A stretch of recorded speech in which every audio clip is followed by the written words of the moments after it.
10 ಗಂಟೆಗೆ ನಮ್ಮ ಸದನ ಪ್ರಾರಂಭ ಆಗಬೇಕಾಗಿತ್ತು. ಪೀಠದಲ್ಲಿ ಬಂದು ಸಭಾಪತಿಗಳು ಕುಳಿತರೂ ಕೂಡ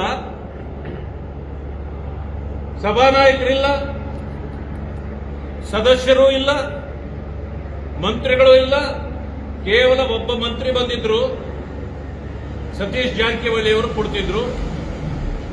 ಅರ್ಧ ಗಂಟೆಗಳ ನಂತರ ರಾಮಲಿಂಗ ರೆಡ್ಡಿ ಸಾಹೇಬರು ಬಂದರು. ಎಲ್ಲೋಯ್ತು ಸರ್ಕಾರ ಅಂತ ಅವರು ಕೇಳ್ತಾ ಇದ್ರು. ಅದಕ್ಕೆ ಹುಡುಕ್ಕೊಡಿ ಅಂತ ನಾವು ಜನರನ್ನ ಕೇಳಬೇಕು, ನಿಮ್ಮ ಮುಂದೆ ಬಂದಿದ್ದೇವೆ. ಉತ್ತರ ಕರ್ನಾಟಕಕ್ಕೆ ಕೊಡ್ತಕ್ಕಂಥ ಗೌರವನ ಇದು ಸರ್ಕಾರ ಕಾಲಹರಣ ಮಾಡಲಿಕ್ಕೆ ನಾವು ಮೊದಲಿಂದ ಹೇಳ್ತಿದ್ವಿ. ಕುಂದ ತಿಂದು ಹೋಗ್ಲಿಕ್ಕೆ ಬರಬಾರದು, ಇಲ್ಲಿ ಜನರ ಸಮಸ್ಯೆಗಳಿಗೆ ಪರಿಹಾರ ಕೊಟ್ಟು ಹೋಗಲಿಕ್ಕೆ ಬರಬೇಕು.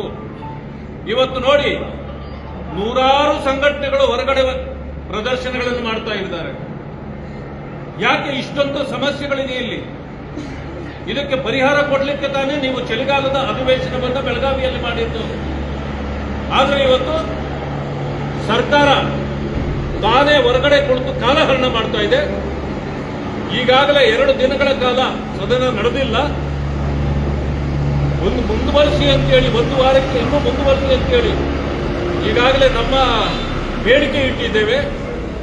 ಅಂತ ಸಂದರ್ಭದಲ್ಲಿ ಇರ್ತಕ್ಕಂಥ ಸಮಯವನ್ನು ಕಾಲಹರಣ ಮಾಡಿ ಈ ಸರ್ಕಾರ ಈ ರಾಜ್ಯದ ಜನರಿಗೆ ದ್ರೋಹ ಬಗೆತಾ ಇದೆ. ವಿಶೇಷವಾಗಿ ಉತ್ತರ ಕರ್ನಾಟಕದ ಜನರಿಗೆ ಅನ್ಯಾಯ ಮತ್ತು ದ್ರೋಹವನ್ನು ಬಗೆದಿದೆ.